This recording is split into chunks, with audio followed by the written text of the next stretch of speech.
Are you happy in your business?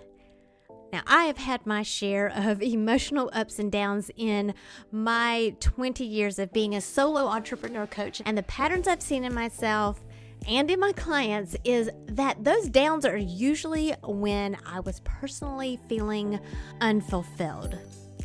Sometimes it was because a launch that flopped, and sometimes it was just life and had nothing to do with business. But those ups, oh boy, those are the times when I was feeling my most authentic and completely aligned to my purpose, or when I just felt like I was rocking that work-life balance. I would be thinking I could do this all day long and never feel tired. One of my loves is sharing what works for me and what has been working for my clients to achieve this very feeling, full of passion, happiness, peace, and freedom. So I decided to create a private podcast for coaches. Maybe you just want to develop better communication skills that boosts engagement, leads to better results, and makes you feel like you're actually making a difference in the lives of the people you serve. Then you're invited too. We talk about this and more in the UBU private podcast for coaches. Whether you're a mentor, a parent, or run a client-focused business, coaching skills benefit everyone and anyone who wants to communicate in a way that builds relationships. Fall in love with your life and business again. Click the link in the show notes for your invitation to join us right now. Then come back and enjoy this episode. Hey, difference maker. Today, we're going to do something a little bit different. I am going to read you from my book, the introduction to my book. And this is in preparation for the audiobook that will be coming out on Audible soon. If you're wondering what I'm doing right now, I am training the spine of the book. So this is a new copy of the book that I will be reading from because my other copy, that's my personal copy, has notes in it, and I have ADHD and I get distracted pretty easily. So if I see my notes, I'm afraid that I will go off on tangents. Though I will probably go off on tangents anyway because I think that's the beauty of being the author. I love listening to audiobooks that are read by the author because sometimes you do get those golden nuggets that aren't included in the book. You know what I mean? Just some bonus insights. And you know me, I'm always about bonus insights, and that's why I'm actually recording this for the podcast, because I'm hoping that some of these bonus insights are going to make it into the podcast. So anyway, I'm going to continue training this spine so the book will open up really nicely and I don't have to fight with it, and then we will go ahead and get started.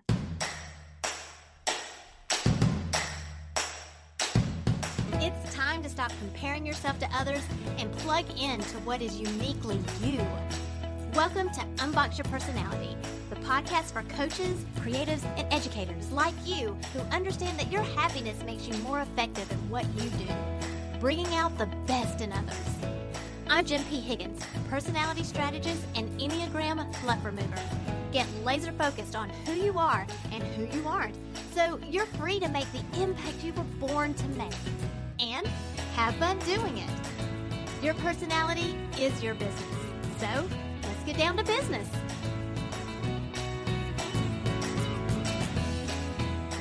If you didn't know, I wrote a book. It is called The Secret to Being You, using brain science and the 9 acknowledgement languages to unbox your Enneagram.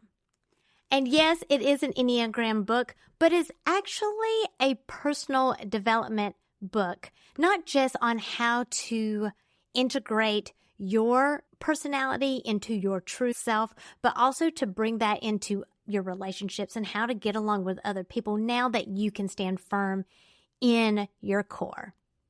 And if I'm honest, it's a little autobiographical too. There are a lot of stories in here about me.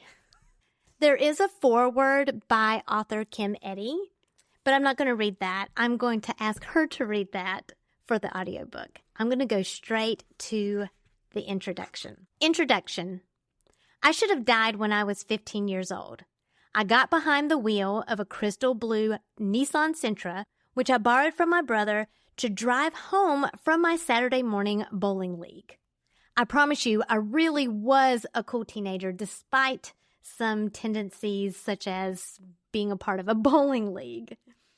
Back then, it was legal for 15-year-olds to drive large machinery without any supervision.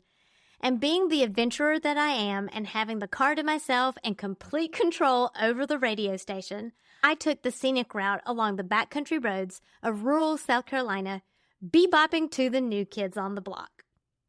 The next thing I knew, my face was just a few feet away from a large light pole. The entire hood of the car was shaped like a U and wrapped around the wood just under where the pole was nearly snapped in half. Seeing white steam rise from the engine, I looked to my left and saw a couple running through their front yard towards me. The man opened the door, and I felt the drizzle of rain sprinkle on my face, and he asked me questions like, "What is your name? Can you move? What day is it?" Now, this accident was a time before airbags, but it was after mandatory seatbelts, so fortunately my head avoided the windshield and only hit the steering wheel. But my legs got banged up pretty hard from the crunchy front impact of the car. My dad was making his rounds at the hospital that morning, and since news travels fast in small country towns, he found out about my accident and came straight to the scene. I'm not going to lie, I was kind of hoping my dad would never find out about this little mistake, but he did save me from potentially impersonal care. He examined me at the scene and deemed it safe to move me, and instead of waiting for the ambulance, he carefully helped me into his car and drove me to the hospital himself. Once home, I remember being in the kitchen all propped up, since climbing stairs was not an option with my black and blue legs, when my mom turned to me and said, "You're not supposed to leave this earth yet." This was the moment when I first understood that my life served a purpose. Fast forward 5 years later, the summer before my senior year of college, the cheerleading squad headed to Myrtle Beach for camp. I had permission to drive myself since that's where I grew up, and I planned to stay with my parents for the week after camp and before classes started at school. I saw the squad's van pull over ahead of me about an hour into the drive, so I pulled over too, thinking it was probably a potty break. Yes, I am a grown woman with adult children, and I just said potty break. The coach said, "Guess what? We forgot the uniforms, and since you know how to get to the camp, can you take John back to the dorm and then meet us at camp?" So John joined Mark, who was already keeping me company on the 5-hour drive, and me, and we headed back to campus. When we got there, John got the box of uniforms and tossed it in the trunk of my Nissan Maxima. We were apparently Nissan fans growing up. We were chatting when suddenly the car started to shake really badly. We didn't know what was going on, and as soon as I tapped the brakes to disengage the cruise, I started losing control of the car. We hit the embankment, flipped 3 times, and fortunately the car landed on its wheels. But it caught a little fire. Actually, the vehicle was consumed in fire and completely destroyed. See the show notes for the link to the picture. Is that not nuts? We were quickly pulled from the car by the eyewitness who informed me of the blown tire that had caused the accident and the number of loop-de-loops that we made in the air. He called the hospital and sent for an ambulance. I was in shock, sitting on the side of the road, watching my car going up in flames. I lost everything I owned in the car because I was a classic overpacker. With the exception of my day planner, nerd, umbrella, and Bible, all found on the side of the road. Somehow, they recovered every single uniform, too. Aside from a few stitches, bruises, and pinched nerves from the swelling, I walked away from that accident relatively unscathed. John had a mild concussion, and Mark was able to compete at camp the following day. We were so lucky that no one really understood how devastating the story could have turned out until this picture was developed 2 weeks later. See the show notes for the link to the picture. Mark's door had been jammed, but he was able to climb out of the window because it was smashed. In the picture, the corner closest to the camera is where John would have been sitting if he hadn't lain down for a nap. He did have his middle seatbelt on. On either side of the embankment that we bounced off of, there were steep drop-offs into a wooden valley, and the very next exit, less than a mile away, was a hospital. So we were able to receive medical attention pretty quickly.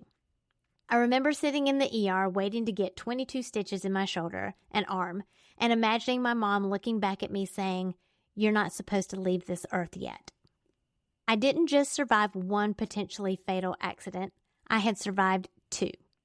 I couldn't help wondering if maybe this was a sign that I wasn't on the right path to my purpose for the last 5 years. I was getting ready to start my senior year majoring in math only because it was a subject that I got A's in, but it was not my passion. I was the creepy people watcher on Ocean Boulevard in Myrtle Beach, South Carolina, where I grew up. People have always fascinated me.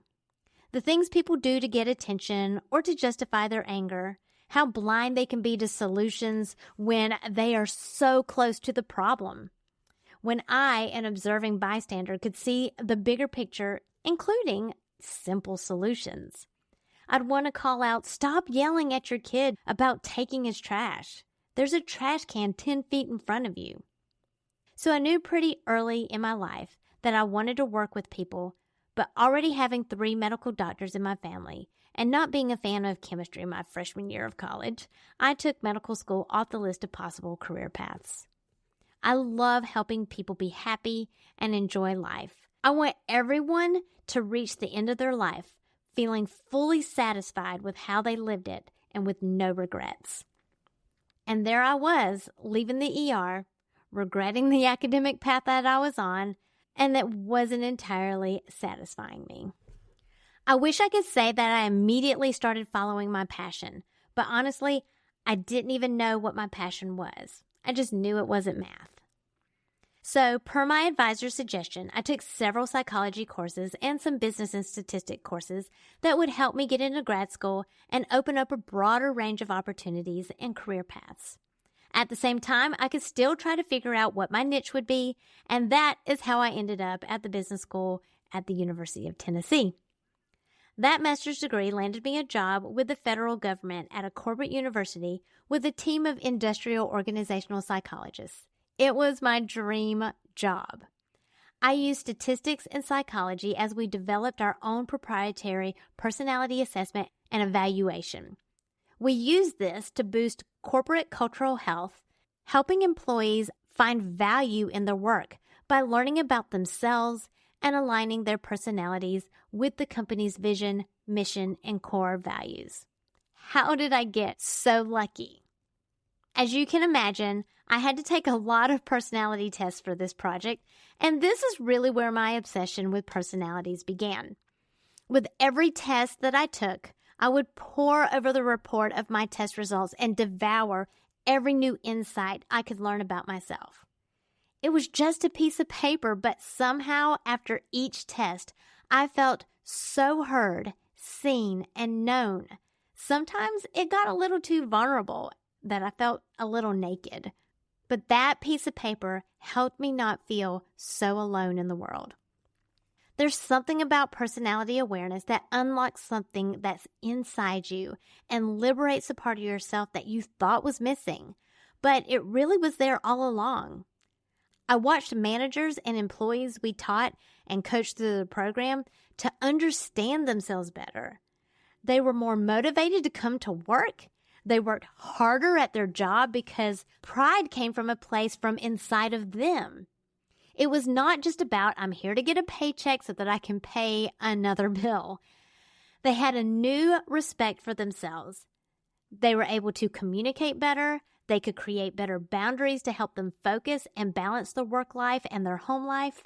Plus, they were able to understand and get along better with their coworkers, which made teamwork a whole lot less stressful and more productive.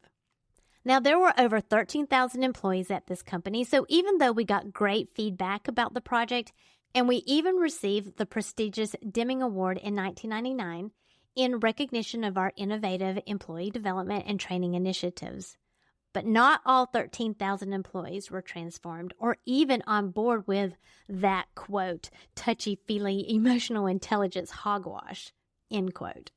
It was hard for me to watch people reject or even make fun of the project.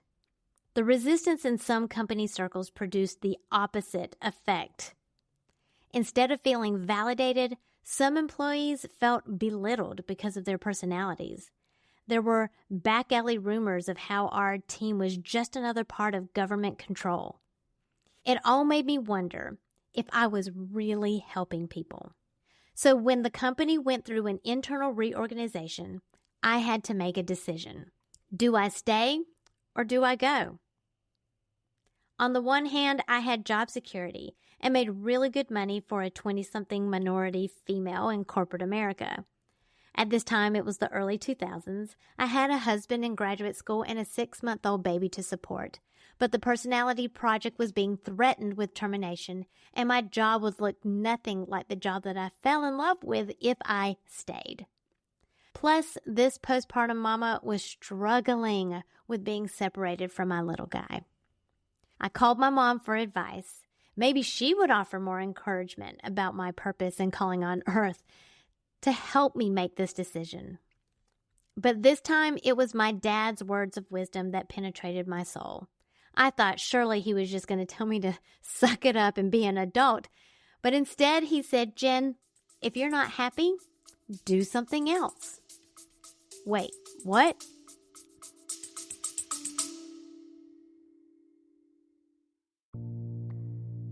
Are you feeling a bit disappointed that you haven't finished that project yet? Are the kids' schedules impacting your business? Or are the demands of your business affecting your relationships at home? Maybe you need a magic formula for that work-life balance before your fire gets so dim or it completely burns out. I've been there. There was a point in my life where I was juggling 2 businesses and homeschooling and had personal health issues. There was barely time to even connect with myself, much less connect with my husband. When I was finally officially diagnosed with ADHD, I felt like that explained everything. I had a new perspective and started approaching things in a new way. So I created a guide containing 20 tips that I personally use, and they have worked for me for helping me stay on course with my goals. Now, you might not have ADHD, but I bet you can relate to having a million distractions during the day. So if you're ready to stop procrastinating or stop being hard on yourself for missing yet another deadline, self-imposed or not, go ahead and download the guide at powercoachjen.com. If you just find one tip from the list that helps you move forward today, you will be so glad you took the time to read it. Go to powercoachjen.com and download the guide right now.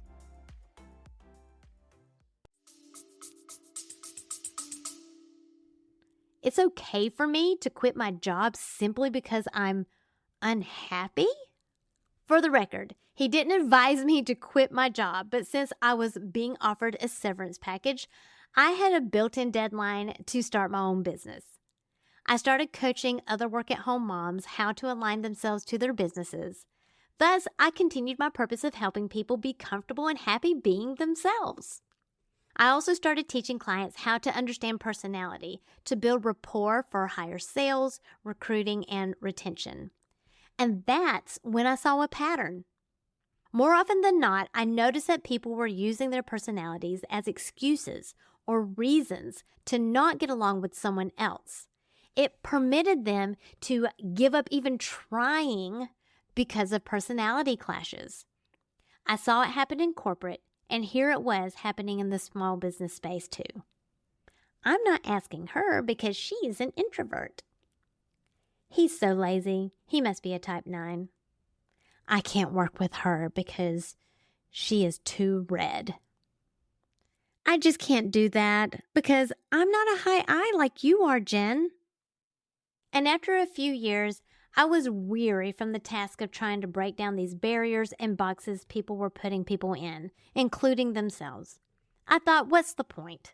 Default human behavior influences my clients more than my ability to help them break bad habits, stop comparing themselves to others, and swim in their own lanes.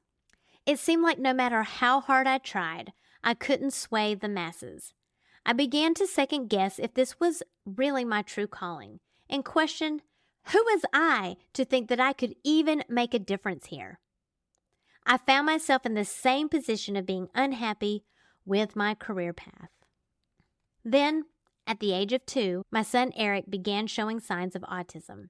He was constantly stimming, ripping paper, throwing shoes, breaking his glasses, biting his brother, and scaring off his friends. He was kicked out of 3 preschools before we realized the root of the issue.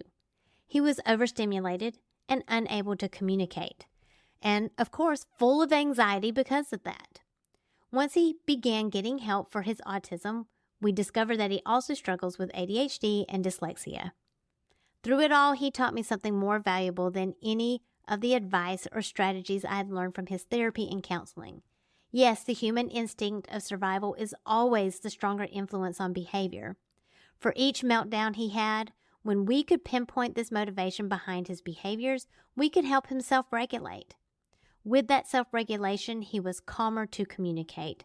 Because he could communicate, we knew how he needed to be validated, reset, and rebalanced. Learning these strategies helped him get along better with others and create a safe environment for everyone, instead of a chaotic one where we're walking on eggshells in fear of random triggers. I understood him better, and he understood him better. But we never allowed him to live into his labels. He would never use his diagnosis as a crutch or an excuse that would hold him back, but as a gentle guide to how to adjust to get his needs met. He would understand that his circumstances are just different from, but not less than, those of neurotypical people. When it comes to personality, understanding your perception is different than, not less than, other people's perceptions is what the Enneagram does so well. It shows us that the default knee-jerk reactions we have are born from a deeply seated survival instinct to protect. Once you know the motivation behind your behaviors, you will be able to self-regulate your responses. Can you imagine what that could do for your self-confidence, your anxiety, your relationships, decision-making in your life, and for your business? 10 years later, when Eric transitioned from homeschooling to a public high school, I prepped him for his individual education plan, or IEP, meeting.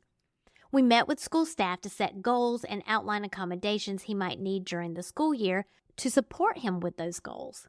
When I mentioned the word autism, he looked at me in surprise with his eyebrows raised and his head cocked to one side, and he said, "Oh yeah, I forgot about that. I've just been being me." Isn't that adorable? I've learned 3 things about being me that I've come to see as universal truths. Number 1, I have a purpose.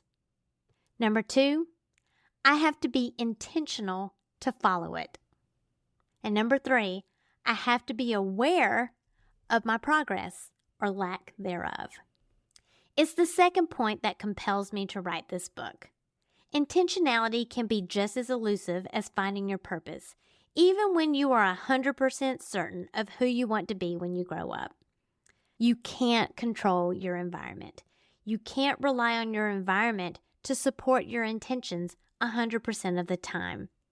More importantly, how can you be confident of who you truly are, as opposed to who you were raised or nurtured to be?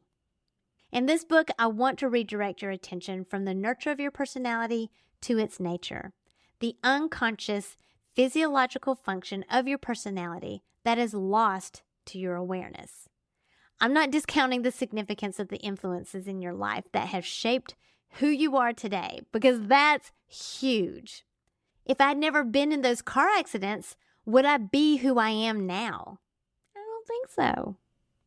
No, I'm taking you back to the time when your brain was so underdeveloped that there was a hole in your skull to allow it to continue growing after you were born. You are entirely dependent on the people in your environment to survive, but only because you were already born with the wiring that allowed you to breathe on your own, pump your own blood, and poop your own poop. How does the Enneagram help you understand the original wiring of your personality that is still influencing you today? A study at the University of Edinburgh concluded that genes play a greater role in forming character traits than was previously thought. Researchers discovered that genes affect a person's sense of purpose, how well they get on with people, and their ability to continue learning and developing. I've taken the effort to take complex topics about the Enneagram, psychology, and neuroscience and integrate them into an easy-to-follow, story-based narrative. Because each chapter builds on the concepts of the previous chapter, you'll want to read them in order so you don't miss anything. In Part 1, you'll learn about the purpose of your personality and the science behind how your brain processes information from your environment.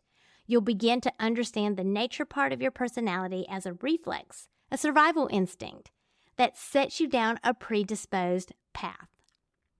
In Part 2, you'll relearn the basics of the Enneagram with a new symbolic perspective, including what it means to stereotype and the destructive consequences of mistyping yourself and mistyping others. The visuals will help expedite your understanding of each of the 9 profiles throughout the book. In Part 3, you'll get to nerd out with me on more brain science as we break down your Enneagram type into its primitive components, the 9 acknowledgement languages, to better understand what your personality is trying to accomplish on an unconscious level. In Part 4, you'll learn a simple framework that takes this underlying understanding of your personality's nature to help you self-regulate so that you can stay on track without self-sabotaging your efforts. You'll be able to establish a healthy relationship with yourself first in order to build interdependent relationships with others so you each get your needs met. I wish I could tell you that this book will completely unravel the mystery of yourself, but that is an individual path for each person, like Eric's IEP at his school and how I team up with my students and clients as their coach and mentor. However, it will make it easier for you by reframing your behaviors into simple categories to understand and discern for yourself. You'll know how to acknowledge yourself and get the validation your conscious mind is craving, which will lead to a powerful approach to how you're able to rebalance yourself with healthy boundaries.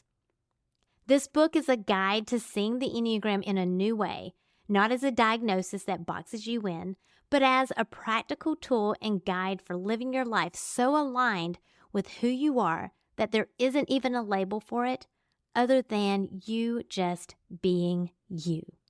That's when you can feel freed up to focus on your own purpose or calling to reach your happiness, fully satisfied with no regrets. Thank you for listening to me read the introduction to my book, The Secret to Being You, Using Brain Science and the 9 Acknowledgement Languages to Unbox Your Enneagram. If you'd like to get a copy for yourself, just go to powercoachjen.com and click on the link, Buy the Book. Until next time, keep unboxing yourself so you can unleash your power. Thank you for listening, subscribing, and reviewing the Unbox Your Personality podcast. To learn more about yourself, go to powercoachjen.com. Find out how you are different so you can make your difference.